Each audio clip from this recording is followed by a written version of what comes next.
Good evening, one and all, and welcome to another edition of the Full-Time Sports Network's Cop Talk. Yes, good evening, peoples. Mr. Browder, how are we doing, sir? Yep. I'm good. We just got the international break, which is messing up Liverpool's flow of stuff at the moment. So that's a little bit frustrating. But look, the international break comes from us coming off a nice victory against Brentford. So I can't really complain, man. But other than that, I'm good. Just looking forward to this evening's show.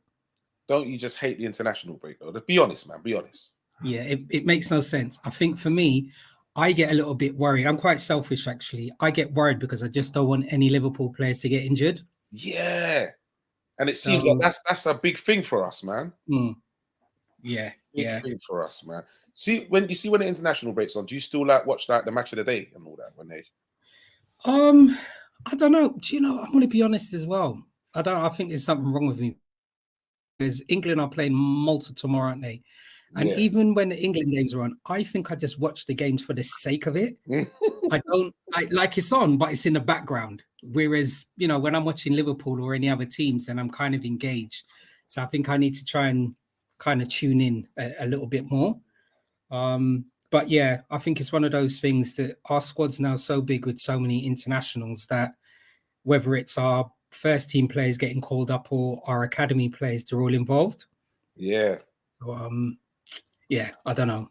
Yeah. It's one of them things, isn't it?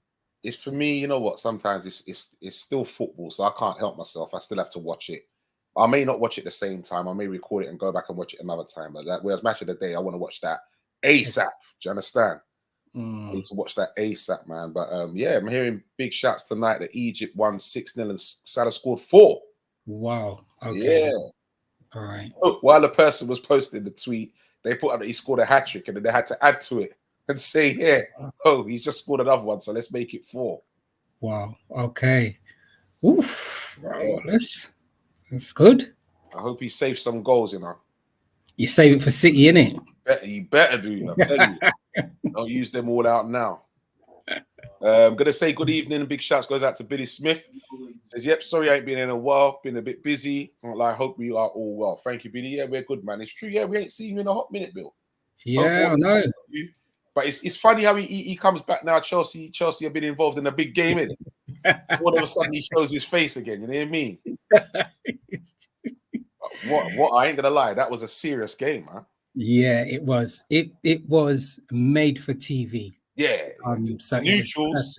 What a game for a neutral to watch. And you're right as well. I think that was a game that if you had actually paid your money to go and see that game, you would definitely have been entertained because, as you said, as a neutral, it was just, perfect. You couldn't ask for anything more than that.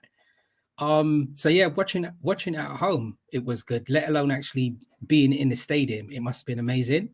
But yeah, look, credit to Chelsea. It's gonna be interesting to see how Spurs perform with all of their injuries. Yeah, their injuries and suspensions, I should say. And we'll just see when Chelsea, if they do ever kick into gear. But it's one of those things. They're able to score, but they're conceding. It doesn't usually happen to winners. So we'll see where they end up at the end of the season. Yeah, that was. And what do you think of? How do you think Pep feels about old Cole Palmer now? I think it's interesting. Pep will always be professional, and I think it's probably one of those things. I think it was a win-win. The amount that Chelsea played for Cole Palmer, I think they're going to be happy. And probably the other side of it, I think Pep was saying they didn't want him to leave, but he obviously respects any players that wants to go on to get more game time. Probably the same situation Raheem Sterling, isn't it? And probably from Man City's end, they know that they're always going to have replacements. I know completely different type players. Cole Palmer's moved on and they got Doku. What I am pleasantly surprised at, though, is that how much Cole Palmer stepped up to the plate at Chelsea, especially being a penalty taker. So that's a credit to him. Big boy. Yeah. Big boy performance. I ain't gonna lie. I was well impressed. I was well impressed, man. Yeah, and he's playing more central as well now. But yeah, I was well impressed. Good evening, Mr. R&B. I'm the fucking.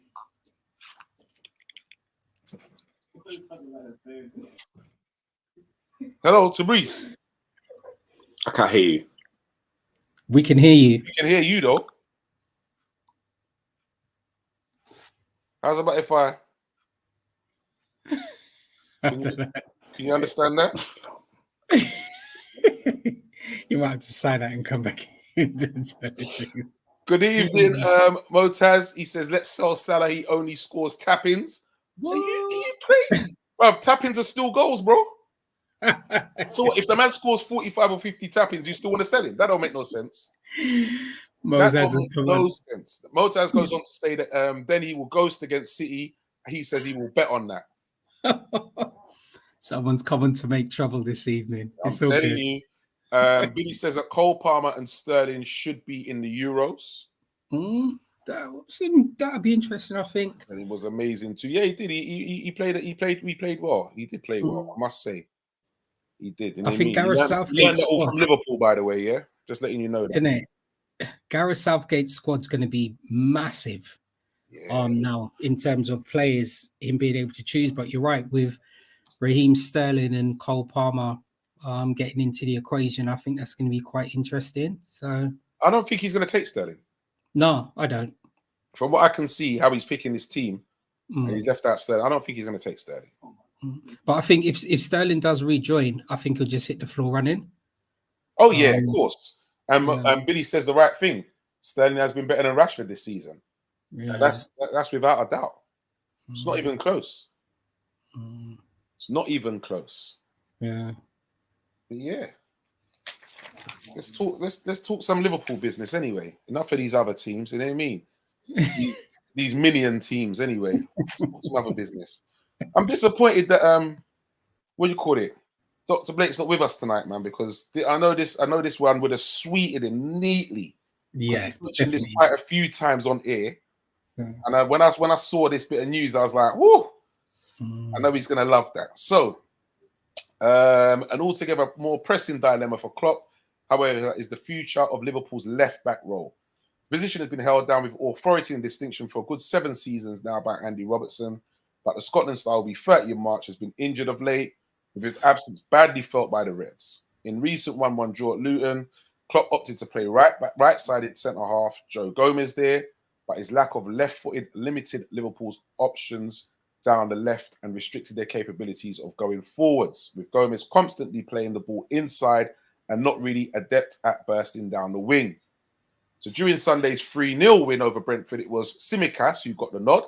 However, the Greece international, signing from Olympiacos, appears to have suffered a decline in form of late, falling down the pecking order under Klopp. Indeed, his selection at Anfield on Sunday can perhaps be owed to the fact that Klopp simply has no other option to play there. Now, reports in France claim Klopp is turning his attention towards, wait for it, Aït-Nouri. Okay. As an upgrade for Tsimikas and a potential long-term successor to Robertson. What they're saying, Aït-Nouri's performances for Wolves have caught the eye at Anfield, and the Algeria international is very much admired by Klopp, having been earmarked as a possible future target. It's not the first time he's been mentioned as a possible target, as also Chelsea, Tottenham, and Man City have previously touted interest. So, how do you feel about that, though, Stoney? I think competition's always healthy. Competition's always healthy. I think with Andy Robertson being injured, it was an opportunity for Tsimikas to get more game time. And I would say, apart from the game against Brentford, his performances haven't been too good. But I mean, what he probably did against Brentford was basically say, well, look, I'm aware that I'm not the first team choice at left back. Andy Robertson is going to be out for a period of time, and he has to try and deliver. And he did against Brentford. I think the only other choices, as he said, that we've got to be able to play at left back, you mentioned Gomez, and then obviously we had 2 of our youngsters on the bench. But you're right, we don't want to throw them in there. But if they're actually training with the first squad and it's especially also getting some game time in Europe. If anything does happen to Tsimikas before Andy Robinson comes back, then I'm sure either of them will steady the ship and get some game time. Bigger picture is just going to place us in a good position. But the player that you've obviously been linked with as well, we'll obviously see how that materializes, as they say. So we'll just watch this space. Okay. Good evening, Preds. Good evening. Good evening. So, I do apologise, chaps. Like you're having a nice cold drink there, mate. Have a nice cold drink. Listen, the executive car was very late picking me up. Okay. And then wardrobe got me wrong size, and makeup was, to be fair, I don't need makeup. And now I'm here.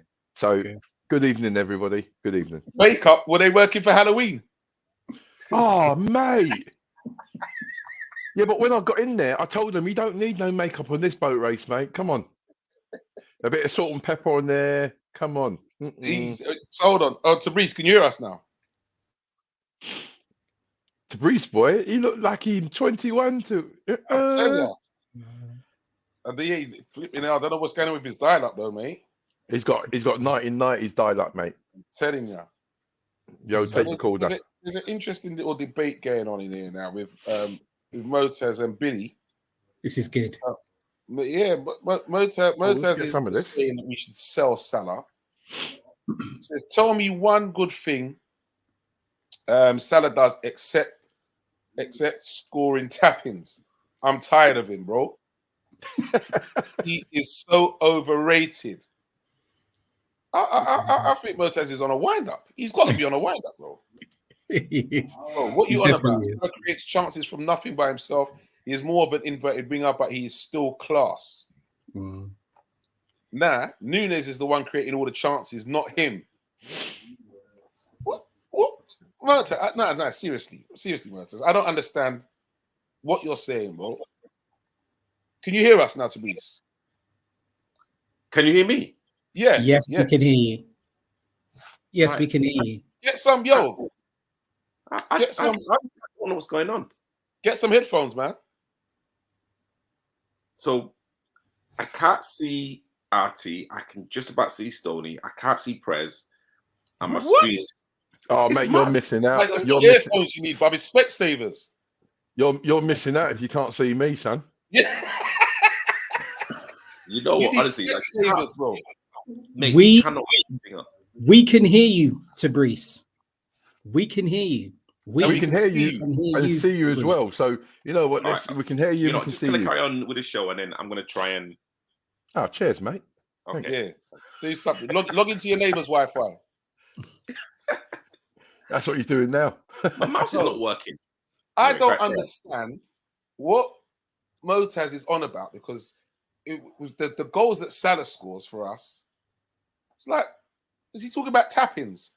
The one where he ran on from I don't know. I'm making me start talking about the game already, and I didn't even want to. Where, you call it? Nunes gave him the pass, and he ran. That's not a tap-in. I know. I'll tell you. And the thing is, when you get someone going through like that in your team, you don't want nobody else but Salah, because you know where that's going to end up. Yeah. If that's Nunes running through now, you're like, when it's Salah now, you're just chilled. You're like, yes, Salah, I know what's happening. You know what I mean? How could you? I don't know what you're watching, man. I honestly don't know what you're watching. Yeah, you know what? To be fair, in all fairness to Mo Salah, I was quite critical of him because he was kind of looking a bit like me last year. Which in actual fact, if this comment was a year ago, I'd probably agree. I'll be like, you know what, I've had enough, because his body language, just, you know, he scored goals, brilliant, absolutely, but his body language and his execution in regards to assists and passing people in was very poor. And me, for one, was looking for more from him. This season, he's actually delivering. He's making runs. He's making unselfish runs. You know, he's scoring. Well, he's continually scoring. You know, and he's making those passes now. You know, where he's making those passes where he's helping building up play, and then so yeah, I think this comment was probably a year out of date. Yeah, he's passing when I'm not expecting him to pass. Yeah. No, and he's So- got a nice little link with Darwin as well. Yeah. So Yeah, that's growing neatly. That's growing neatly, man. Yeah. I'm telling you. Mm. So, Brees, what are you saying, man? Motaz is saying that we should get rid of Salah. he's frozen, isn't he? I think he has. He's frozen. He looks like Right. a serial killer to us. Has he got a pulse? If he's doing this, if he's freezing, he's doing a great job. No, he's not. He's gone. Right, He's back. gone. He's gone. All right, he's gone. That's mad. All right. So Billy goes on to say that Simicas is dead, even as a backup. He makes Cucurella look like a Roberto Carlos. And Motaz agrees with him, mate. Oh, we've got an agreement there, have we? Got an agreement going on. Hey. We've got an agreement going on. Yeah, Simicas is not doing himself any favours. Stoney said he played well against Brentford, but at this, when you're at Liverpool Football Club and you're playing at the level that we're playing at, his performance are like this. Even for a replacement, and the time he spent at the club, he should be like a natural fit. Should be a natural fit and natural gloving. Hold on a minute. Motaz has been at the funny facts, man. Now you're saying Robertson wasn't that great either, but at least he was better than Simicas. Now this has got to be a wind-up, bro. I'm telling you. No. You know what?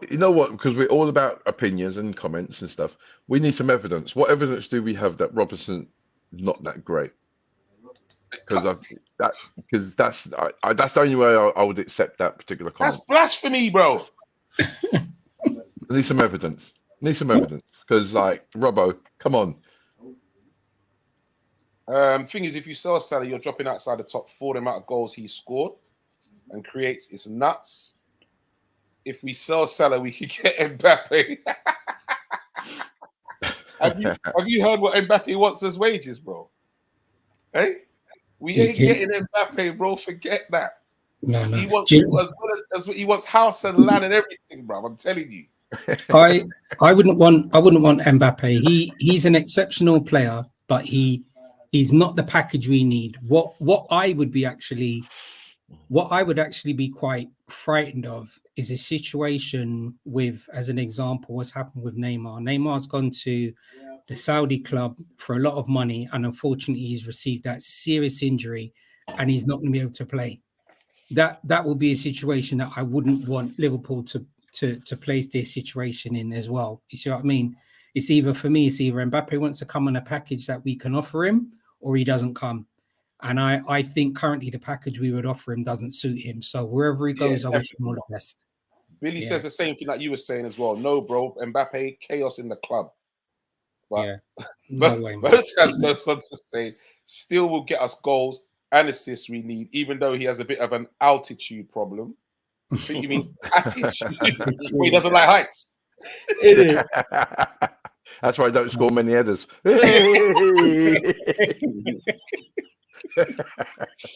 My grandpa can score the goals that Salah scores. All right. This has got to be a troll. The troll. This has got to be a troll, man. This has got to be a troll. Oh my days. I tell you, these guys are giving. He's got us talking though. He's got us talking, debating. Gonna say a big shout goes out to Joe Evans as well, who's joined us. Thank you very much, Joe. Billy Smith. And Mr. Fitz Warren. No, greetings, Fitz. How you doing, sir? Oh man. He says, I'm not trolling, just speaking facts. How can you say you're speaking facts if you're talking about Robertson wasn't that great? No, but if you look at Billy's comment before that.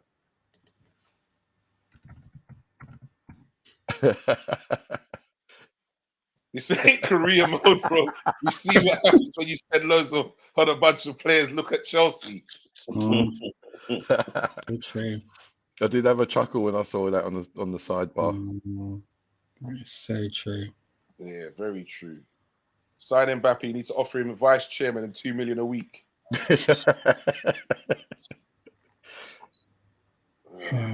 Hold on. Before I get this wrong, right? You say, look, are you talking about last season alone, or are you just talking about in general? That's what I need to know. But Fabrice, before we continue, can you see everybody and hear everybody now? Yes, I can see and hear now. Okay. Excellent. Brilliant. Okay. So let me just get your opinions quickly, you two, because I've already asked Stoney. So there's rumours that Klopp is looking to get another left back. Doesn't feel that Tsimikas is cutting the mustard, and we are apparently looking at 8 Nori from Wolves. How do you feel about that? Who? Sorry. 8 Nori. If I have to say it twice, then I know. Is that the French Moroccan boy? Or French? Is he French? Algerian. Algerian. That's him. Yeah. Well, listen. I think if Klopp's looking at if it's rumours are to be true and they were looking at him, then so be it. Innit? Tsimikas has had few years now to kind of cement himself and build himself to be a willing competitor against Robinson, and he simply isn't in the same ballpark. So if this guy comes in, then so be it, man. This guy, I remember his name. No, Do you know what I'm talking about, Prince? I don't know. The guy from Wolves. Yeah. From Wolves. But I said that is the guy from Wolves. Yeah, no, you told me it's the guy from Wolves. Yeah, but no, do you actually know the player though? Have you actually watched him play? Is that the boy who had it? Mr. R&B's being honest. No, he's the boy he's got his socks. He wears his socks quite low down on his shin pads. Left wing back. Yeah. But of course, Algerian boy. Replace Tsimikas. I hope he plays left back and not striker. Yeah, but that's what I'm saying. That's what I'm saying. My whole point is that Tsimikas is obviously his time's up. If the club recognise that this lad, all right, is got talent and got ability. I'm not asking about the club. I'm asking your opinion on the player. Yeah, mate, I don't know. I'm not a Wolves fan, am I? I don't know. No, man. All right, listen. This is what I'm here for. I'm here for chaos. I'm here for chaos. Yeah, you could join bringing Motown, chaos.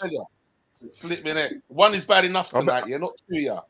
I better buy him on Football Manager later and see what he's like. No, I'm surprised you haven't. What do you call it? You haven't heard Doctor talking about him all the time. He keeps saying he wants him to come to the club. But I mean, would he be prepared to be Robinson's understudy? Listen, I think if you know you're leaving Wolves to go to Liverpool, mate, you'll be off. You'll be off. Oh, you know what? This left back here, right? I know who you're talking about. I know exactly, but he always pops up and plays well against Liverpool. Yeah, thank you very much. He does. He does. He gave Salah a torrid time, man. Salah couldn't get past him. Yeah. No, look, I know what type of player he is, and he's very energetic, up and down. In regards to his end product, I'm not quite sure. Probably haven't seen enough of him, but he's in the same mould as what we need as Rebo in regards to energy, getting up and down. Preds, what you'd have to think of though is, we're talking about his end product. What he's got in front of him is not as lethal as what you would have at Liverpool. So if he's putting in something, more chances are that it would get finished. Yeah, I get that, but if I'm right in thinking, does he not play on the same side as Neto? For Wolves. Neto plays on the right. No, Neto plays on the right. Okay, sorry, because it's only because I'm just remembering the Liverpool game. I remember obviously Neto was on the left, and he was giving Gomez a torrid. Remember? No. Neto was on the right. Okay. Right. Well, yeah, you got a point then. He's going to be playing with better players going in front of him. So, like I said, I think he's in the right mold of a club. I haven't seen enough of him to say, he's a stone wall. Might have to go and do my research. Okay, so we'll move on from that one then. Here's another one. Well, I ain't even heard of this player, but still, we'll see. So, Liverpool are seemingly putting themselves firmly in the driving seat over a deal for Gabriel Moscardo, and only look like they need to fend off attentions of Chelsea after Fabrizio Romano explained why Barcelona were being forced to drop out of that race for this player. So the teenage wonder kid is earning rave reviews in his homeland, having made 23 appearances so far during his a breakthrough season at Corinthians. His form this year appears to have attracted a glut of top clubs, all looking to land a star, already considered the best young defensive midfielder in the world. So they say. To that end, Chelsea saw an approach to the Corinthians rejected over the summer, with their proposal worth 25 million euros, falling well short of their valuation. Liverpool seems to have ended their interest in signing Andre, having instead made the capture of Moscardo their new number one focus. And we understand that Liverpool are prepared to go as high as 30 million pounds, by the way, not euros, 30 million pounds to win the race for the teenager. And that will likely see the Reds pay Corinthians a guaranteed 21.8 upfront with a further 8.7 in achievable add-ons and bonuses. Now, problem is with Barcelona, their finances ain't great at the moment, so they're basically going to have to drop out the race for this player as well. So it's another player that they're talking about. I think I still want Andre to come, man. Yeah, what would probably be interesting is, and I mentioned it on the previous shows as well.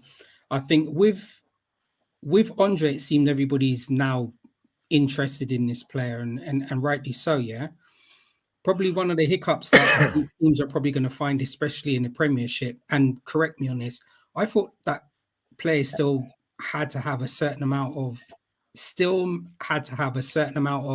international caps, which will allow them to have the visa. And if I'm correct in saying, Andre's played, I think, probably 3 times, or he's been called up to the national side 3 times. And I think all 3 times he's been on a bench. So it's going to be interesting to see how that materializes there. There's probably already going to be loopholes. Yeah, of course. Always. Or brown envelopes. Exactly. And it's probably going to be the same situation with the player that you were mentioning from Corinthians, because he's 18. If he comes in, is he going to have the same issue with the visa? Because he hasn't even represented the under 18s at the moment for Brazil. But then if he does come in, is he going to be blocking the pathway for Stefan? Because they're both about the same age as well. Yeah. So that will be interesting in that situation. But yeah. I'll tell you what, whoever wrote that article must have shares in them anyway, because that was a killer article, by the way. And you know what? Some of you got to be like these players in South America. They've got about 25 agents as well, haven't they? Yeah. Of course they have. So it's like you got to go through all the murky water to find out who you have to actually speak to actually try and get a deal. So yeah, true. Okay. Crazy. And last but not least, this one is a surprising one for me. I really didn't see this one coming as well. So Liverpool are reportedly favourites to sign Lloyd Kelly in the January window. Anybody know who he is? Yeah, Bournemouth. Okay, all right. Left footed centre half. Bournemouth would be unable to resist a lowly offer for defender who also figures highly on Tottenham and Newcastle United's wish list. To that end, Liverpool are gearing up for the departure of long-serving Joel Matip. The defender is now in his 8th season at Anfield, having served his time for the club with some distinction. But with this deal due to expire in the summer, his time at Liverpool looks increasingly likely to come to an end. And rather than sign a totally direct replacement for the right-footed centre-half, Klopp's plan to sign a left-sided defender and then force Van Dijk into a slightly positional tweak from left centre-half to right centre-half. The 25-year-old has been on Liverpool's radar for a good number of years, with Red Scouts following his progress for around 3 seasons now. He's clocked up some 117 appearances for the Cherries since a move from Bristol City back in 2019. Liverpool will need to pay just 25 to 30 million to secure Kelly's signing from Bournemouth for their part. Bournemouth don't want to lose the defender midway through, but what looks like a serious scrap for survival for them. So he's also coming to the end of his contract, and that's why we could snap him up for that price in January. What do you reckon of that signing, gentlemen, if it's happened? I don't know enough about Kelly to be able to comment. I think, how old is he? 24? 25. 25. Okay, so he's in like football years as a defender. He's still a few seasons off his peak. Yeah. you know what? I think Bournemouth play very aggressive football. They actually do, and it's very hard to kind of look at a player. Again, this is like my kind of bias. Anyone that's below mid-table, that's speculated to like move to Liverpool. It's like, okay, well, I wonder if they can actually make that kind of mental jump. It's kind of not really about ability. It's kind of about how kind of mentally you are strong to actually be at a club like Liverpool, where everything will be scrutinized. That's my only, I'd say, issue per se. But I mean, if it's if it's a replacement for Matip, then it's kind of good that we're looking now, and and anyone under 30, 40 million, it's a kind of decent shout. It's not really a risk, is it? At 25 to 30 million, it's not really a risk. Yeah. No. You know what? And he's playing in the Prem already, so he's Prem ready. He understands the Prem. Mm-hmm. Yeah, I mean, I agree. I on the back of what Teresa said, I agree that I think his ability won't be in question. It's about his mentality and whether he, concentration-wise, he's able to hit the ground running from going from a club that's, on the back foot all the time. But even though Bournemouth try and play in the front foot, but defensively they're working a lot more than what Liverpool defense would be working.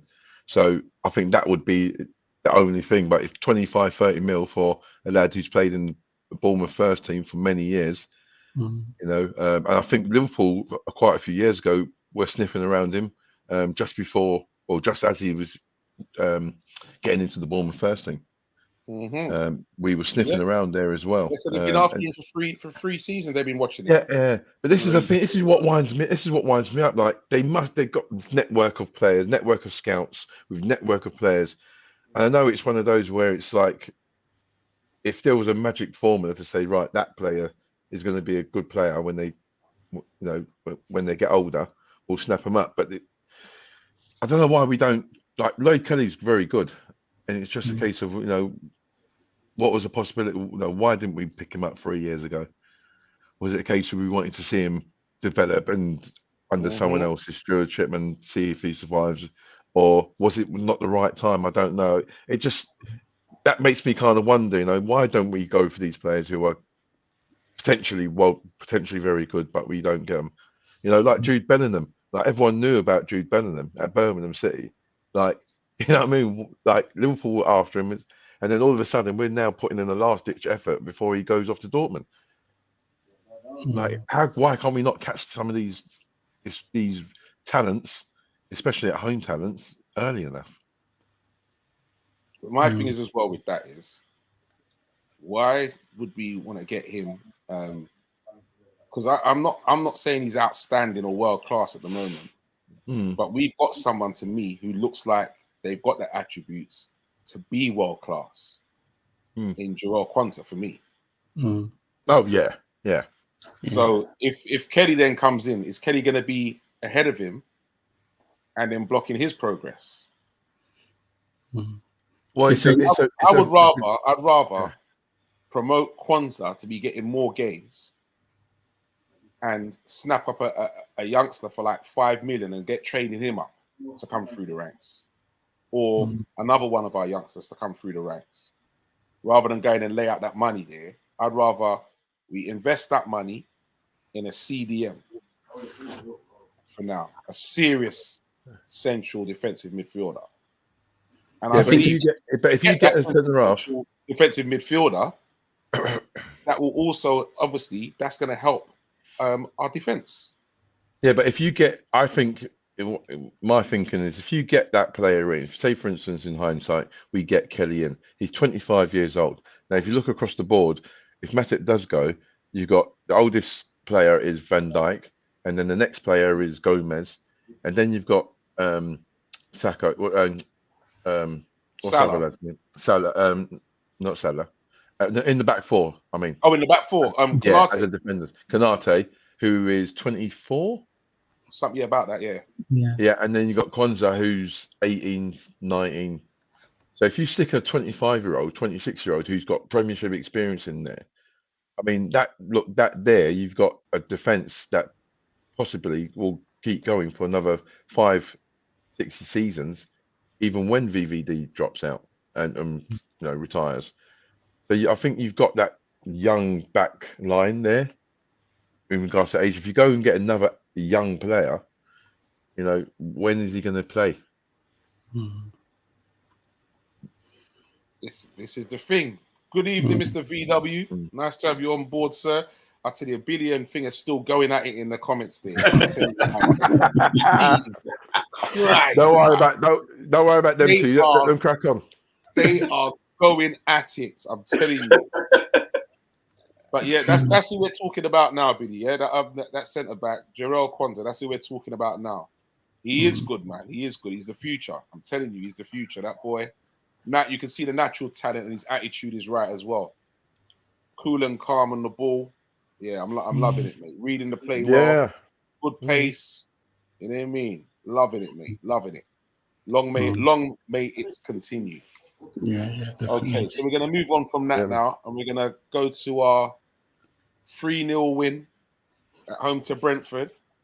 And I must say, talking about our predictions last week, none of us were actually too confident with this game cut up and coming. But yeah, we went out there and we got a clean sheet. Yeah. We got a clean sheet. That's what I was loving. Definitely got a clean sheet. I mean, even though it will say we actually won 3-0, it wasn't really as easy or as comfortable as the score makes out. I think Bomo missed the 1-on-1. Wassa missed I'd say a kind of open goal with a header. Yes, he did. Yeah.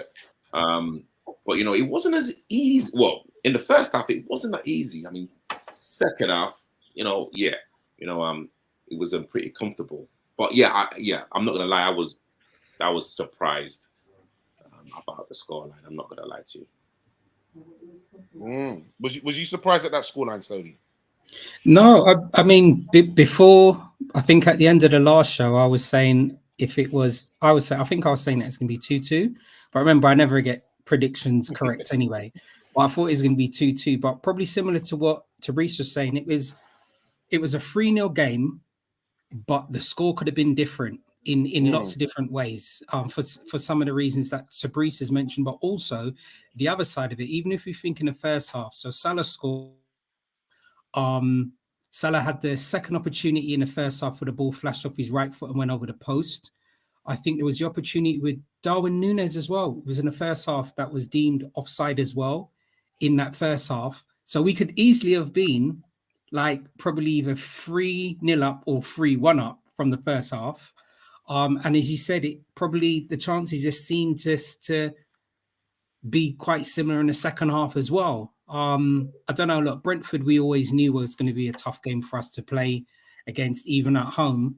And it's strange because as good as they played, they still played with that back five, but yet they still created a lot of opportunities. Listen, it's a credit to Brentford anyway. But yeah, they played with the back five, still created a lot of opportunities. And look, these were the games that were always going to be tough. We kept a clean sheet and we managed to beat Brentford and go into the international break, being the only team in the league at the moment that have not lost any games in the last 5 games. So come on, that's nice, man. In the Prem. In the Prem, we're the only team in the Prem that have not lost the last 5 games in the whole of the Premiership. Yeah, the last 5 games. Stoney, I like how you started to answer that question. I said, so we won 3-0. Was you surprised by that score, Stoney? So he goes, nah, I didn't predict last week that we win 2-2. But listen, you see what the prediction was. He wasn't surprised by that score. I love it, man. I love it. When the game started being played, you have a different feeling, innit? So that's more what it was, man. I know. Preds as usual was always confident. Oh yeah. So yeah, Oh yeah. 3-1. 3-1. I'm sure you said 3-1, innit? Yeah, I said 3-1. Yeah. I said 3-1, and I was confident we would score 3 goals. And you know what? Yeah, it weren't the most, fluent of performances, but after our last 2 games, the 1-1 against Luton and the loss against Toulouse, and the team being mixed up, I was just, grateful that we got 3 goals. We got the win. Brentford are banana skin, aren't they? Potentially, if you're not on your game, they're going to do you. And we turned up, and we got the job done. That's the main Let's thing. move on. Got Yeah, the 3 points. We got the 3 points and a clean sheet. Yeah, We need to be getting more of them, man. We need they are very important. We need to be getting more of them, man. Seriously. Okay, gentlemen. Yeah, we will do. We will do. I think Van Dijk being like captain has kind of raised his game again. Yeah, he has raised his game. Oh, definitely. Yeah, definitely. Was it? I think is it this season or what they were saying, or 2023? I think they said he's the only defender who's not been dribbled past. No one has actually dribbled past him. See, that sounds like the old VVD coming back because that was a stat that they had before for him. Mm-hmm. Yeah. Yeah. Seriously. Definitely, because you can. It's like again now you're seeing a man. You're seeing the reaction of players now when they get the ball and they look up and they see VVD, and now they've got making the decision. I don't want to run past him. I can't run past him. Let me come backwards this way. Yeah, I can't. I'm not going to beat him for pace. Nah. So So hopefully, as long as it continues, man. But yeah, I think like Teresa said, he's had it. The captaincy's done really, really well for him individually, and I think collectively, I think the boys have also, they're also appreciating his leadership as well. So of course, and this is why I say if we get a good world-class centre defensive midfielder, he won't even have to do that much work again. Yeah, he won't have to. They're a dime a dozen, then dime a dozen. Yeah, it's he won't have to. He won't have to. So, gentlemen, we're going to move on to player watch. So, picked another 3 players this week. First one we're going to kick off with. So, Breach, you can start me off on this one. Is Joel Matip for that game? I thought he played pretty well. I think Matip has this very unassuming style, and like you always think, okay, against Brentford, he actually could actually get bullied, but I thought he actually did everything that he was supposed to do. Covered Van Dijk in a few phases of play. He didn't do anything flashy. Matip is a very, like I'd say, a very strong 7, in most games, especially at home. Again, he's a player that, in terms of his, like his age, you wouldn't think that he would actually still be able to play at Liverpool or play at a high level, but because of his like physique and his ability, he could easily play until he's 40. Like it could be a Laurent Blanc. So I think you're pushing it there, mate. Listen, I mean, it's not about. I tell you, I might support you on that. In the Prem. Yeah. Honestly, I mean, with because again, like Matip isn't slow. Like I'm not saying he's slow. Not saying he's slow, but and another thing, remember, he does like an injury. But in the bigger games and the important games, again against Brentford, I think the Brentford boys would, think, let's target Matip. But you know what? He wasn't having none of it. To be fair. Well, if you remember that our first goal came from Matip interception. Yes. The ball's been played in, and that's what I loved about Matip on Saturday. He didn't give the support. He was aggressive, not just with his defending, but his movement and his bravery on the ball, and that some of it is a bit of a lesson for the young centre halves in regards to the bravery of when you got the ball, the decision making of running into play, running to space, passing. His passing through the lines in the last few years, by the way, Matip. I can't see any other better defender, centre half, other than John Stone, who gets the ball and plays that dagger ball through the lines, and he's also not afraid to think. And his interception on Saturday, where balls come out, and we look like we're on the front foot all the time, and he was right up there. The striker didn't have time to turn. He's intercepted it. It's gone to Trent. Bish bash bosh, goal. Yeah. So you just don't want Matip being caught one-on-one, out wide. You just don't want to get. But you know what? I think he's kind of maturing and getting better, like fine wine, isn't he? He's like, and I wouldn't be surprised if he did sign a 1 year extension. And I wouldn't be, and if he did sign a 1 year extension, I wouldn't be adverse to that. I honestly wouldn't. Yeah. I won't be unhappy. I won't be unhappy with that. Stoney, player watch, Matty. Yeah, I think what was quite interesting from this game, as I said, playing against Brentford, it's not many teams now are actually playing with the two out-and-out forwards or two out-and-out strikers. So this, presented Liverpool with a different tactic for us to actually manage. And Matip was well equipped there. I think in addition to him playing a solid game as well, same like anything else, he made sure he's protecting Endo, who was just in front of him. And it's the same when Trent moved out, Matip was still there as well. But I was just more impressed with the fact that with Wissa and Mbumo, that Matip kind of handled them quite well, and they have actually played very well in the absence of Tony. So all in all, a good performance from Matip. And I'll be honest, Matip usually makes me feel nervous. I don't know why. Going into this game, I would have preferred Ibrahima playing with Van Dijk, but as you said, Matip came in and he did nothing wrong. Okay, great.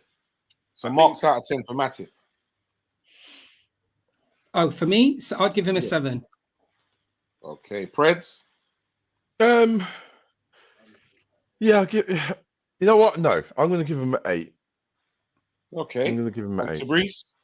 Yeah, I'm going to give him an 8. I think what it is now, I think especially with centre backs, especially with our centre backs, we've got VVD and Konate that actually fill out the Liverpool jersey.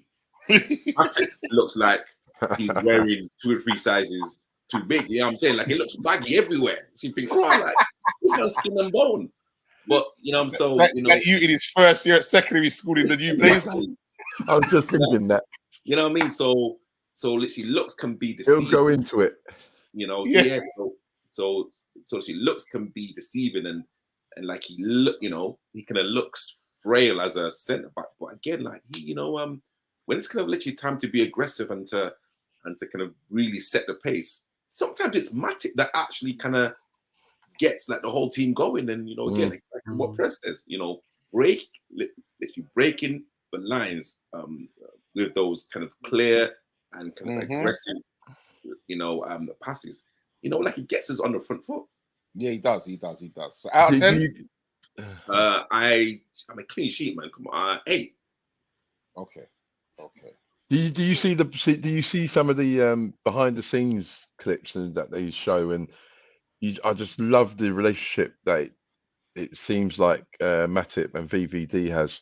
Like Matip's like the moody older brother, and VVD's like the naughty little brother, and it's like you always got VVD trying to wind him up and and when you see that, it's like it's brilliant, mate, absolutely brilliant. Yeah. You need that chemistry, man. Yeah. You need that. Good evening, Mr. Sir CW. You have to call him in. Trust me, this guy here. Job done. Back to winning ways. Dominant, overpowering performance from us. Yeah. Well done. Yeah. Absolutely. Billy says the only issue with Konate, he seems to lose focus within the 90 minutes, whereas Matip has shown he can lead from the back. Understandable, but this is the beauty of us obviously having a big squad as well, and Ibrahima being a young player and obviously learning from Van Dijk and Matip. This is just a platform and environment for him to learn, and I'm sure that him playing continued games, whether he's been selected or whether he's part of the squad or involved in training, that he's going to improve. So as you said, it's a win-win for us. We got Matip and Ibrahima, so that's good. Definitely. Okay, so player number 2 to Breeze is Cody Gakpo. Why has he got that smirk on his face? Cody.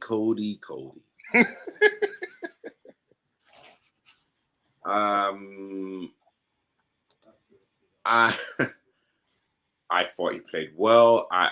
Again, a very intelligent performance, more so than anything else. For me personally, it felt like he kind of drifted out the game in the second half. But in terms of him working as, within like the first 11, I thought he did okay. He's not my first choice or, literally a player that I would pick in my first 11, but yeah, I thought he did okay. Out of 10? A solid 7. Okay, solid 7. All right, Stoney. I'm actually a fan of Cody Gakpo. Personally, I think what he's been able to show since he has been at Liverpool is his versatility. Primarily being an offensive player, being able to play anywhere across the front three for us, but also being able to demonstrate that he can actually play in midfield. I like that adaptability. I think with him and Dominic playing in the middle of the park, they gave us that additional height as well. I mean, Endo's probably about as tall as me, but obviously with having Gakpo and Dominic in there, and these are both players with elite technical abilities, can break lines, energy levels are extremely high, and as I said, extremely intelligent. So I didn't expect him to be selected in midfield, but I would have given him a 7.5. I enjoyed watching him play there as well, and I think the other side of it as well, if anybody does have the opportunity to watch the little rerun on a game as well, I think he also contributed to that left hand side and actually did a lot of protection on Tsimikas on that side as well. So that's more why I'm giving him a 7.5. Played in midfield, he protected Tsimikas over that side as well, and I was just very impressed with him. Okay, Freds. Yeah, he done really well, and like Stoney said, he's very versatile, and I think him playing in the midfield in certain games will actually benefit him, because when he's playing in that position, he actually can see what's going on in the final third, and with his mind and his creativeness, when he does eventually go as a number 9, he has muscle memory in regards to the pockets that he can pick up. I just hope he starts scoring a little bit of a critique. Maybe he can probably score a bit more for me. I know he played a little bit deeper this weekend, but he still got in the box. He actually had the first shot on target on the game, done a nice little 1-2, and warmed the goalkeeper's hands up. So yeah, look, he's growing, and I like Gakpo as well. So I'll give him a 7.5 as well. Okay, look at this now. Oh, Lord of mercy. Gakpo is useless when he's in midfield. I feel sorry for him, and he gave him a 5. Billy said he's going to give him a 7, and he says it's crazy how all of your attackers can play anywhere in the front three. It's great for Klopp to switch it up mid-game and catch centre-backs off with the pace of Núñez or Gakpo dropping deep and receiving the ball. Yeah. Very true. And CW goes on to talk about your point there, Preds, about you would offer Matip an extension. Fair enough, he says. Fair enough.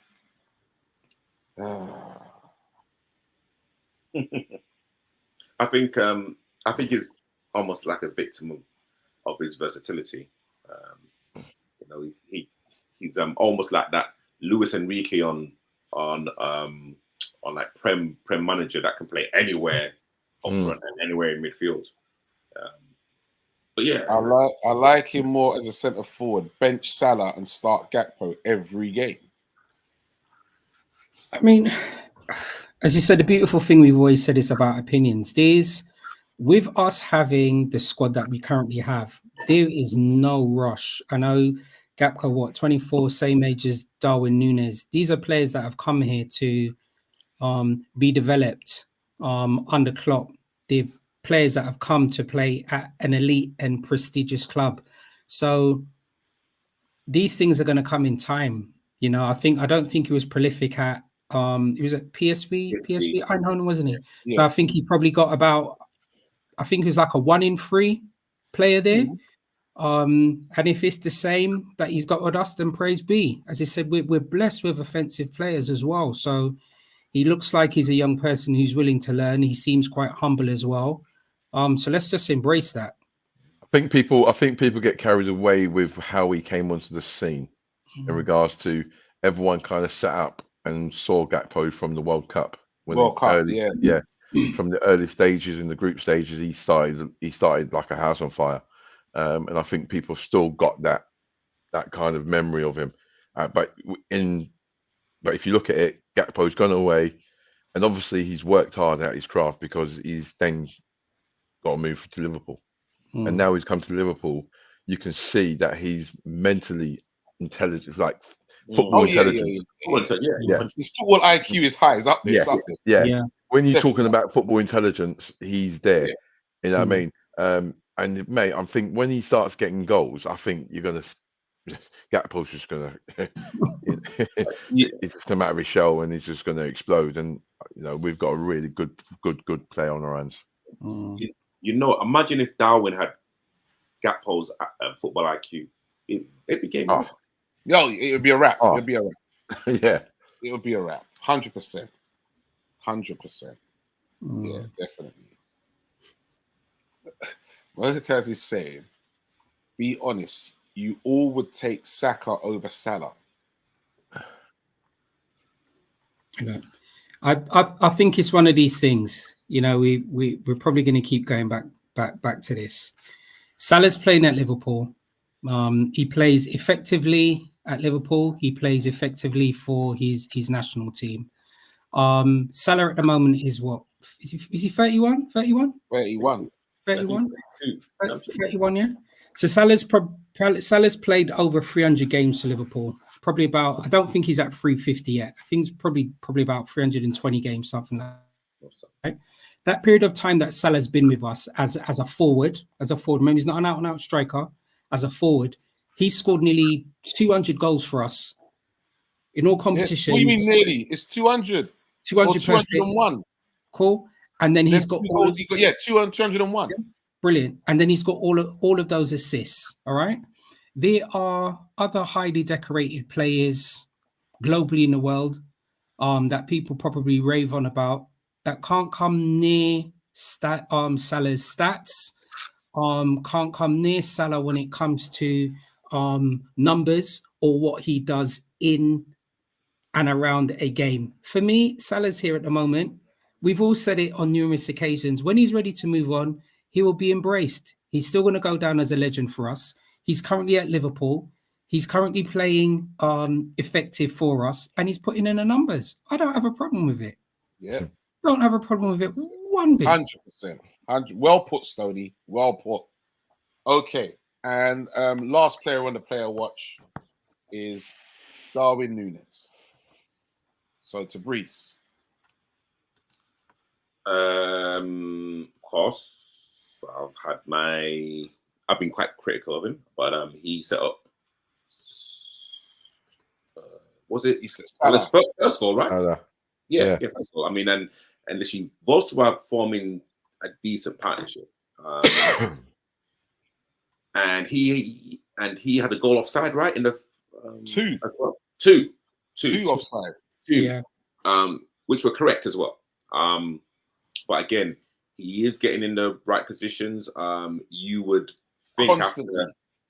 after, again after the Luton game, you would like think strikers would shy away, but like nothing really surprises me about Darwin regarding his kind of willingness to literally embrace the Liverpool crowd and literally, us on the panel. But for me, he still has to score goals. Yes, I love how hard he works, but every single professional player that plays for Liverpool, that's the minimum. I'm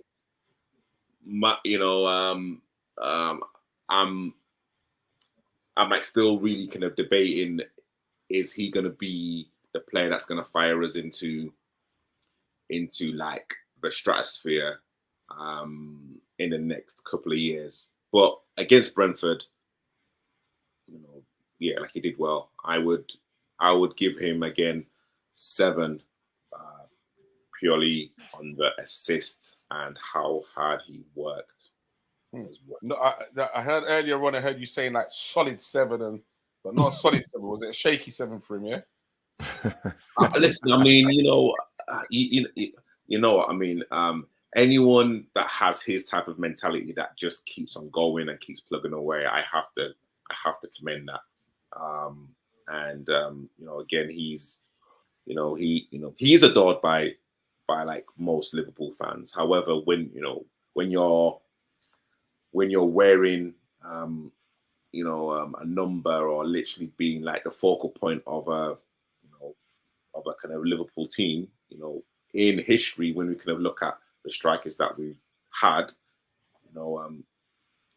he like has to start etching, like a few pointers, or literally a few goals onto those mountains, and literally right now, I think the jury's still out. Okay, Stoney, Salah. But Nunes. Sorry. No problem. Just to extend on what Tabrice was saying, this is a work in progress. Similar to Cody Gakpo, I think his stats are just indicating that he's probably like a 1 in 3 striker at the moment, or goal scorer at the moment. I thought he was quite energetic against Brentford again. I love the darting runs that he was making behind the defenders, causing absolute havoc. I like the energy that he was displaying as well. And you can see that the crowd absolutely love him. But as you said, for him, I just want him to score more. That's going to come in time. We want the best for him. And I would have given him a 7. Look, it could have gone either other way, as you said. Both of them were offside. He could have ended up with a brace and an assist. The thin lines in football. The thin lines in football. Thin lines. He didn't know there was offside at the time, but he still finished them. So exactly. And I think for me, the bigger picture with Darwin Nunes, and I know I've mentioned it on previous shows, if we look at where he was when we first purchased him to now, I'm confident we've seen an improvement, and I'm confident that we'll continue to see an improvement with him while he's at Liverpool. Okay, Preds, Darwin. Well, I think it's no secret that I'm fully on the Darwin Nunes magical mystery tour. I'm fully on it. Look, I know that he's not the finished article, but listen, you can't knock the lad's endeavour and energy and his willingness, and that's why he's so embraced by the COP, by everyone, because he just brings so much energy. And you're right, he brings chaos. He brings chaos. It's only with footballers, as you get older, you start to understand a little bit more regarding composure and where the ball is. So at the moment where he's at, you're right, Stoney, from where he was to when he first joined to where he is now, there is a vast improvement. The brilliant thing about that is there's more improvement to come. There's more potential. Of course. There's so much more potential. And he's going to get, like you said, and Tabrice said it, Like he's offside, but he's in those positions, and you'd rather your striker be in those positions because you know at one point it's going to drop, and you know he's going to be in those positions. It's just confidence, and I don't think he lacks confidence. I've got to be honest. And he's one of those. He's just for centre half. He must be an absolute pest. He must be a nightmare. Yeah, a nightmare. I mean, so with his overhead kick, yeah. So that just explains what he can do when he's, within that split second, like he knows like he knows where the goal is, which is like crazy. Like, just blindfold him, and I can probably guarantee that probably. Why should he get more goals blindfolded? He's like he's that type of player. And again, let me say I'm not looking at him to be, making Salah's numbers or Shearer's numbers or Haaland, no. I'm just thinking, again, when we're kind of talking about those clutch moments, and it's like he's still learning that language, and they're kind of over certain things. I'm just hoping in those clutch moments when Salah goes away, or God forbid, again someone else is injured, that Klopp trusts him enough to actually lead our line, and not only to lead our line, but to kind of get the goals that will kind of get us into certain positions where we'll be putting pressure on the likes of Man City, Arsenal, or in the Champions League, whatever competition that we're in. Okay. Preds, did you give him a score out of 10? I'll give 7.5. Okay. So, Billy says, serious question for the panel. If you could bring back one ex-Liverpool player to play in their prime for this season, who would it be and why? And also, Gerrard is banned from being used as an answer. That is an absolutely exceptional question. I'm impressed. So I don't mind. Listen, I know we can only choose one. I've got two, but I just mentioned to you the two and why I'm going to choose this perfect one. So if I'm thinking of how Klopp's currently playing, and we're just speaking about the top end, that energy side, the one thing that we were mentioning about, we're probably looking for another player to contribute to goals. Yeah, we're looking at another player offensively to contribute to that high tempo and causing havoc on any defensive line. For that, and also, goal output, right? For that, I would be either choosing Fernando Torres or Luis Suarez.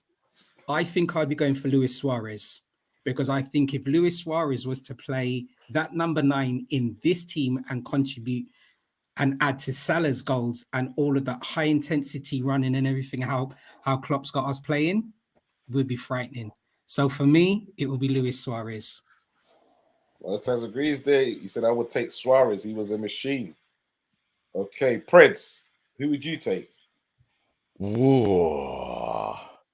I've got a few candidates, like, John Barnes. If you put John Barnes in there, like from me, yeah. You know what? I'm not going any further than that. You got Johnny Barnes on one side and Salah on the other. Hey! Okay, so you're going with Johnny B to Brees. Yeah. Oh, okay. So I would say, again, probably one of my favorite Liverpool players would be Steve McManaman. I think he would just unlock defenses with it. Again with his quick feet, direct running, again left foot, right foot, and you know what? I still think he could do the defensive work as well. So Steve McManaman for me. See how you said Lawrence Saka, Radio, Alan Vernon, and Kato.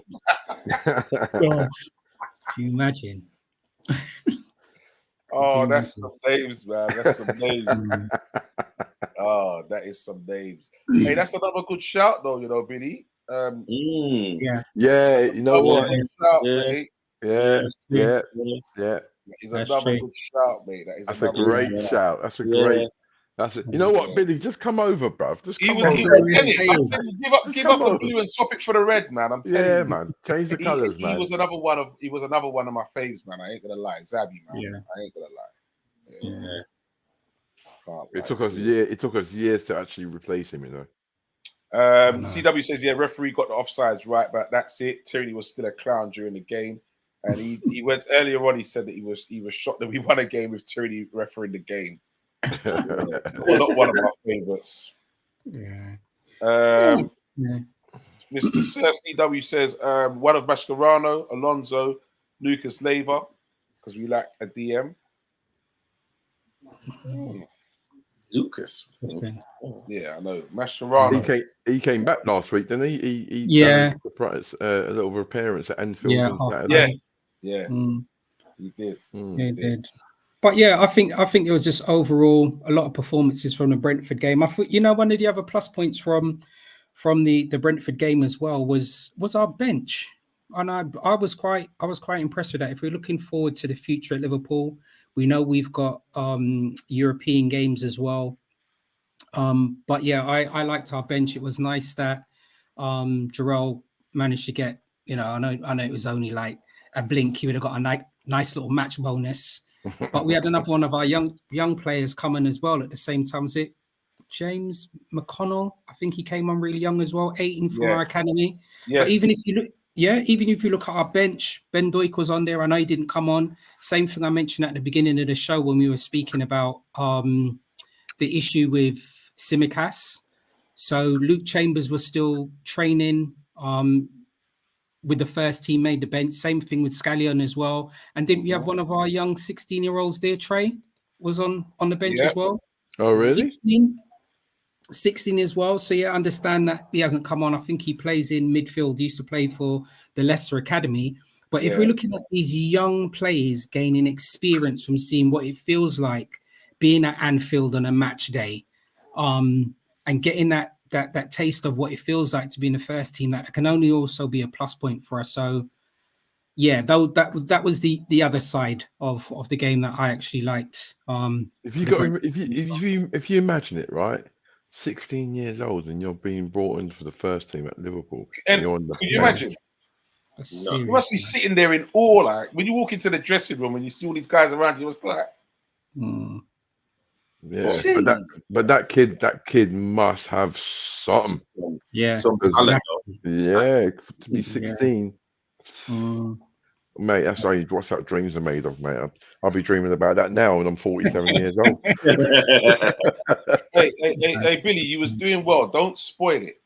Yeah, though it looks like a good player, could see him getting sold next season to a team like West Ham or a club that can offer him more game time.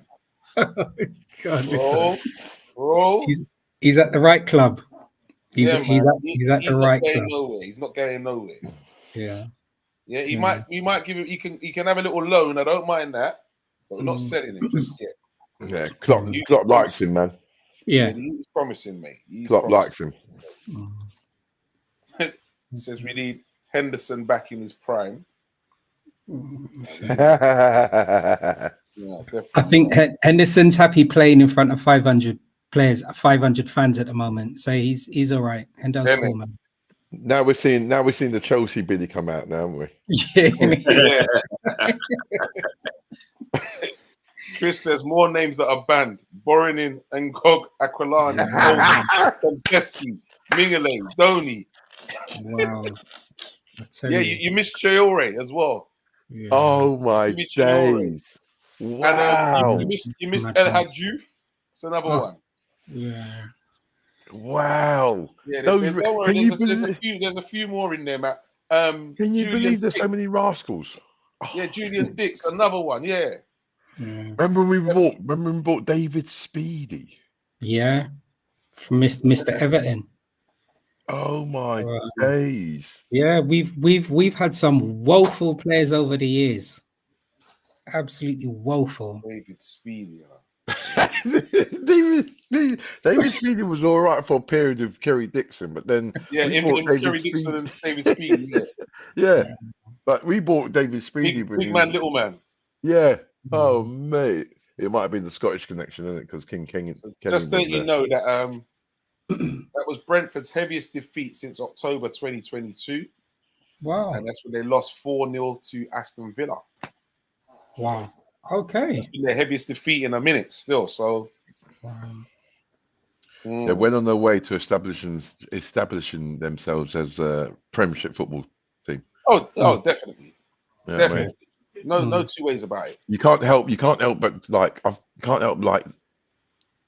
them, you know what I mean? They got a little soft spot. Want them to do, a little soft spot, Local so, you know, team as well, you know what I mean? So yeah, definitely. Well, local to us, you know what I mean? Yeah. And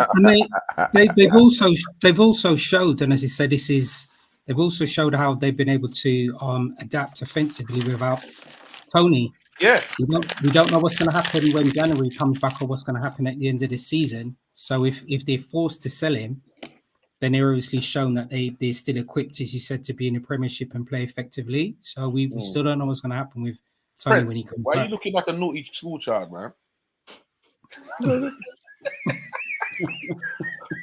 I just look like a naughty school child. You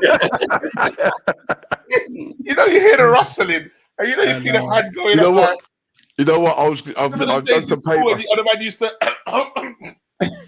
You know what? I rolled up this paper and I was going to do that, but I didn't want to interrupt you.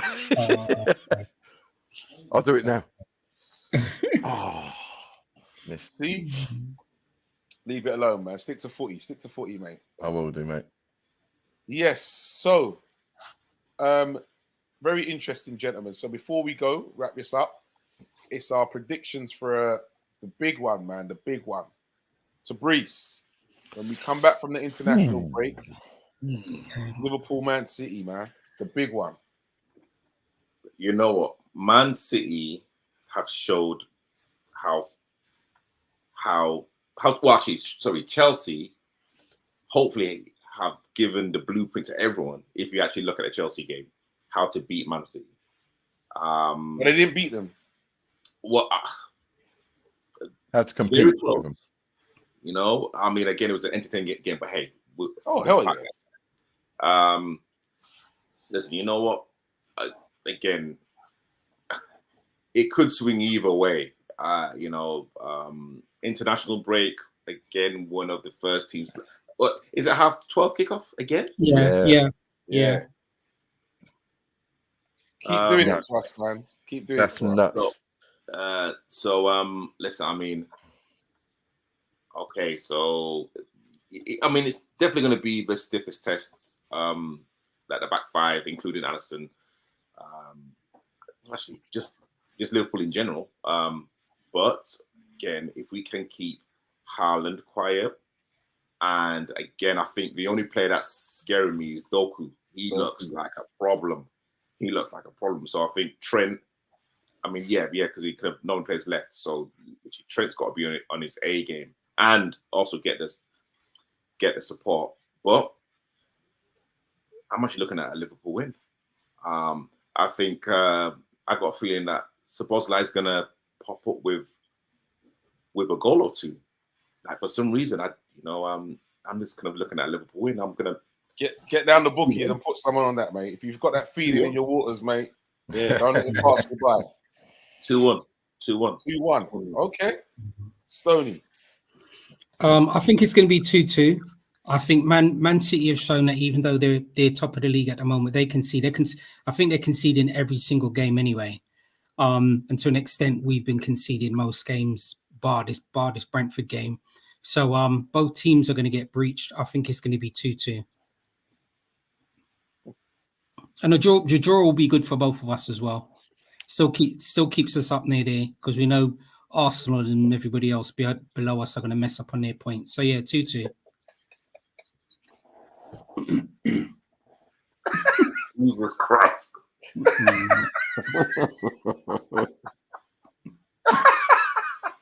Oh, wait. I tell you.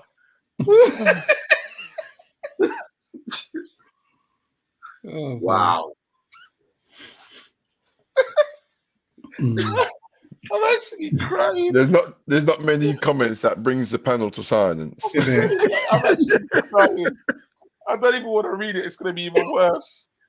No, you know what? My days. It's done. You got to take it on the screen every time. Minnie says it's going to be 3-2 to Liverpool, even at the empty had. Okay. So, Prince. You know what? I can see Liverpool winning 3-2. I really can. I really can see us nicking it, and I think we deserve it. I'm in no fear of Man City. We're second in the table. We're doing what we're doing at the moment. Let's just bring it on. Okay, so Chris says Manchester City 3, Liverpool 2. It's either going to be an annual narrow defeat or a 2-2 draw. We hardly win there. Yeah, which is the truth. Yeah, we haven't won it in years, man. But this is football. Records get broken. Yep, there you go. Exactly. There you go. And Billy's got to ask a question. Isn't De Bruyne back now as well? No, he's coming back late December. He's not back yet. He's not back. And even if he was, he wouldn't be ready to play now anyway. Yeah, no. You know, I think for me, as long as we don't go with that kind of defensive shape that we did last season, where we got, split open. I think Jota has proved, and you know what, I take my hat off to like you guys, because you guys have said, look, Jota is probably like the best finisher in the club, and yeah, you know what, like I've seen it. I need Jota to be in around that kind of penalty area, that kind of that kind of 20-yard area. Then you know what, we have a chance. But if you play him on the wing and let him kind of come back and cover for Trent and all that stuff, we're not going to get the best out of it. So you know what, it's really going to be interesting to see how much respect Klopp gives Pep and Man City, because I think he gave them a lot of respect last season, and we got turned over. So it's going to be very, very interesting at the start of the 11. I wouldn't be surprised if you left Núñez on the bench and played Gakpo. Because it's going to be a bit, the first 15-20 minutes it's going to be all thrust, but then it's going to settle down, and then that's when you're going to have to be, as well as physically aware, you've got to be mentally aware tactically. And I think Gakpo will probably do a better job than Núñez would be, and Núñez would cause havoc coming off the bench. So I wouldn't be surprised if that happened. But you're right, Diego Jota, it's 3 goals in 3 games, whatever it is. He's hitting the target. It looks like he's nice, relaxed, fluid, and enjoying himself. I think he's got set like something like 6 or 7 in 9. Yeah, 6 and 7. See, I mean, look, I always think he's a 9. He's a 9 for me. He's a 9, and he can also be a fox in the box as well. He's a good finisher. He scores different variations of goals, and if he play him up 9, I think it's either going to be him or Gakpo at the number 9. But yeah. So, all right, then quickly, gentlemen, because we are getting on. Right, I'm going to ask you quickly. I need this quickly. Tabrice, who's your front 3? To play against City. Salah. Diaz. You know what? I have to agree with Press. Gakpo. Okay. Stoney. I think it's going to be Salah. No. Núñez. No, not what you think it's going to be. What's your front 3? My front 3? Yeah, what would your front 3 be for the game? Okay, so it'll be Salah, Diaz, and Gakpo. Okay, Preds. After saying all that about Gakpo, I'd put him on the bench. I'll put.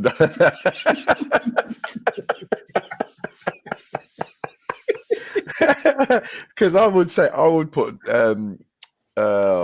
Diaz, Jota, Salah. I would like. And Artie, what would yours be? I think I'd actually go with Preds. For the simple fact of having Jota in there is that chances are going to be limited to me, and you have to have that crucial finisher. So again, going back to what we said about Darwin, these are the clutch games. You know, these are the games where we want him to be playing, and none of us have picked him. Yeah. But how many times? Yeah, because he's not ready yet. Yeah, but how many He's times? He's not ready to be that star boy right now. That's why. How many times does the starting 11 end up being the same 11 that finishes? No, exactly. It doesn't. They've all got a part to play. Everyone's got a part to play, and I think in this particular part, I think Darwin Núñez, even if I would put him on the bench, I would still say he has a pinnacle say in what happens in that game when he comes on. Imagine the game is frantic, and like we're buzzing, we're at him, and then defenders like Akanji that has been running hard, and then half an hour to go, and then he brings on Núñez. It could be hands on knees, like, for fuck's sake, that's all I needed. No, that is all I needed. No, but literally, we are expecting or assuming that the game's going to be close at that time. And, you know, and again, let's be honest, you know, Man City start pretty quick, and like how I'm seeing it, if like Man City play a pretty high line, you would want Darwin to actually be your starting number 9. And again, like, when we kind of looking at the, like, I'd say like the teams that win trophies after trophies after trophies, like how Liverpool did again with Mane, Salah, and Bobby. Like, you know, you don't substitute strikers or defenders. Like midfielders, you can probably rotate, but you need consistency. You need to find those partnerships, like what Darwin and Salah are doing. So again, this is very point, mate. Honestly, like, you're saying that, but you didn't pick him. No, but literally, you know, again, I've said that I'm still not convinced. But you know what? We're having this conversation, and I think, imagine what Klopp's going through now, because he's got all of them fit, and he's got so many different combinations that he can choose. Klopp's used to that, so it's like work for him. It's like what you get paid to do. Mad. Yeah, because end of the day, like, you could even think like, okay, you might actually pay Darwin Núñez to try and exploit that hole that probably what's his name, the right back at Man City. Walker. Kyle Walker, yeah. Kyle Walker, because he plays the inverted style. Man City play the inverted style as well. So if he goes in, you might have got Darwin, he might be able to exploit that area in behind him. We've definitely got the legs in midfield. We've definitely got the legs in midfield. Because Man City, over the last couple of years, they've been popping it because we didn't have no legs. Too old in there. We've definitely got the legs now. So yeah, man, it's a very mouth-watering match, and I'm looking forward to it. Definitely. All right. You know what? I have to do this one more before I go. In the midfield, does Endo start? He doesn't start, man. He doesn't start in there. But he's the only natural central defensive midfielder that we have. He's the only natural one. You know what? With Endo, right? And I know you lot and everyone else who's watching might think I'm nuts, but I actually think tactically, and when he gets going, I think he's actually very, very good. I think people don't recognise the work that he does as a defensive midfielder in regards to blocking the passing lanes, covering centre halves. Maybe I think physically he's getting a bit outdone, but as a footballing terms, I think he's all right, and I wouldn't be too distraught if he did start. Okay. I'm going to throw a spanner in the works. So is Konate fit, right? Yeah.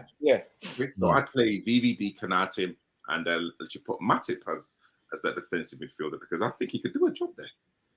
Hold on a minute. Where on earth did that come from? Yeah. Hold on. Hold on. We've got another half an hour show now. Exactly. No, I mean, this is another half an hour of material. So Billy says, shout out for an hour and a half, lads. You smashed it. Really enjoyed it tonight.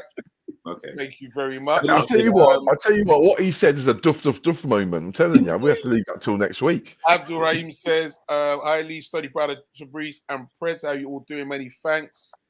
He says Darwin Núñez needs to start scoring consistently and on a regular basis.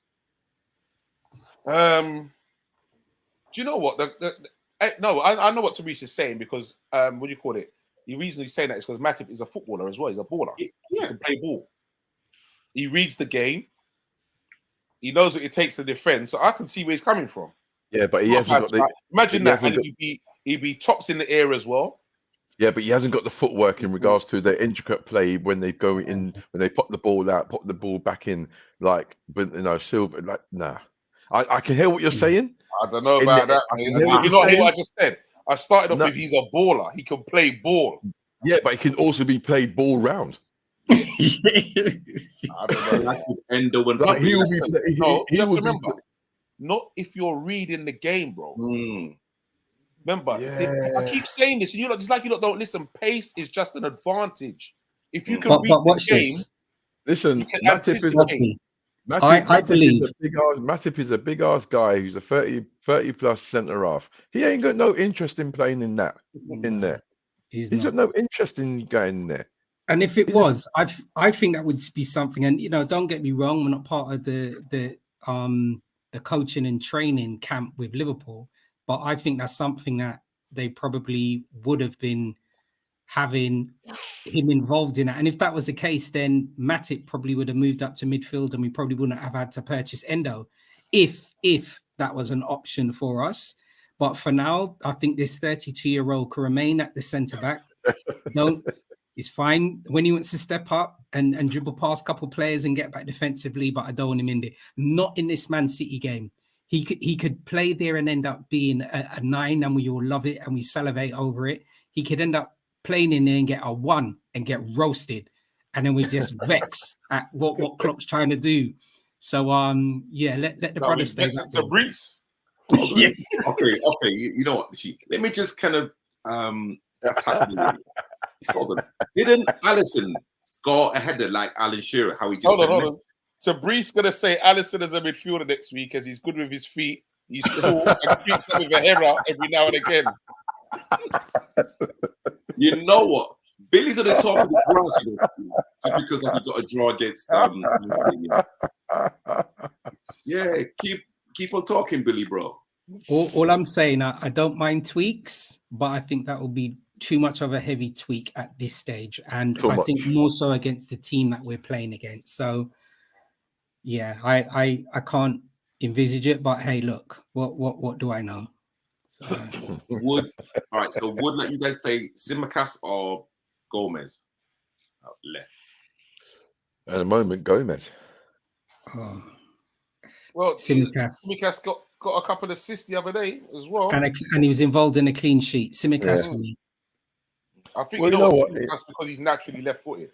Yeah, and the only reason why I say that as well is if for the slightest reason Trent wasn't able to continue playing the game, then I'd prefer Gomez being fresh and coming on as opposed to him being in the game over on the left and then going over to the right and then Simicast coming on. Simicast just needs to be on from the beginning so he's warm. I don't want him coming on cold, not against Man City. Up against Foden. I think Foden plays more of a number 10. I think it's Silva that plays on the right and then Doku on the left. Doku on the left. So it's very interesting. So it's going to be Rodri, Foden, and Kovacic, probably. Possibly. Yeah. Be very interesting, man. Very interesting. Oh, it is an interesting point. I think Gomez would be better against Doku rather than Trent. Listen, Doku's a good player, and similar to the players at Liverpool we were speaking about, he's clearly going to come good at Man City. If we're looking at numbers and we're looking at impact, it's only one game, He is a very good player, this young player, but he's only really had an impact on one game so far. So I don't think his second game is going to be against Liverpool. I just don't see it. You know what? I think Doku's probably been one of Man City's better players this season. Like, he had a Yeah, he's had a really good game against West Ham. Of course, like he got 4 or 5 assists, like whatever it was against. I can't remember like the team. I think for me, you can't stop Doku when he's got the ball, but you can stop the surface. If you kind of, if you kind of stop the service at source, then you know what, you've like got a chance. And literally, that's what Chelsea did really, really, really well. They kind of literally adapted their formation and playing style. Again, yeah, like you can get at Man City, but again, like you've got to stop, the service straight off. Okay, all right. So just before we go, Raheem says Alisson, Trent, VVD, Matip, Tsimikas, Szoboszlai, Gravenberch, McAllister, Salah, Nunes, Jota. Okay. Okay. It's amazing. All right. And Billy says he disagrees. He said, "Don't do that, Stoney. Doku has been consistently good this season, not just one game, but every game he's shown a threat towards goal." He bit Stoney. He did. He did. Chelsea, we've heard it all tonight. And that's right. You have heard it all tonight because we are going to say good night. God bless. Thank you very much. Do remember, people's like, share, and subscribe. We will be back next week talking that big news, man, with Man City. I'm telling you, it's the big one. Seriously, yeah. I think we might have to get some theme music going on for this. I'll tell you next week. So, Mr. Stoney brother, we're going to say good night, God bless, and thank you very much, my brother. Thank you very much. Listen, it's been an amazing show. I think it was good to obviously see a back and forth between Billy and Motaz this evening. They kept the chat feature being amazing as well. So thanks very much for that, lads. Thanks, Chris, for tuning back in. And Abdul was probably a new person to us tuning into the show as well. So, thanks everybody for tuning in. Panel's amazing, good content. Love the laughter from Chris Welsh once again. So we just look forward to coming back.